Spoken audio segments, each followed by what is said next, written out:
এই হসপিটালগুলি চালায় Bill Gates, তার বাড়ি হলো আমেরিকায়। আমাদের জেলার ভিতরে প্রায় 8টা থানা আছে, এর মধ্যে একটা হলো মতলব দক্ষিণ থানা। ওইখানে একটা হসপিটাল আছে ICDDR, ডায়রিয়ার হসপিটাল। সারা জেলার অসুস্থ রোগীরা ওই হসপিটাল গিয়ে ভর্তি হয়ে চিকিৎসা নেয়। এমন শুধু চাঁদপুর জেলায় নয়, সারা বাংলাদেশে 4 জায়গায় আছে 4টা ICDDR। এই হসপিটালগুলি বাংলাদেশের সরকার চালায় না, বাংলাদেশের কোনো NGO চালায় না।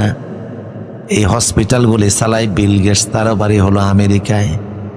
1-2 বছর নয়, 40টা বছর যাবৎ চালাইতেছে। বাংলাদেশে কোনো সরকারি হসপিটালে আপনি চিকিৎসার জন্য গেলে অন্তত 5 টাকার একটা টিকিট আছে না নাই? কিন্তু ICDDR গেলে 1 টাকাও দেওয়া লাগবে না, ভর্তি ফি নেই, ডাক্তারের প্রেসক্রিপশনের কোনো টাকা দেওয়া লাগে না, ওষুধের টাকা দেওয়া লাগে না। এমন শুধু বাংলাদেশে নয়, পৃথিবীর 148টা দেশে আছে।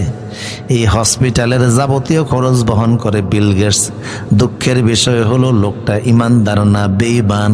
এত বড় ভালো কাজ করার পরেও আল্লাহর জান্নাতের গ্যারান্টি নাই।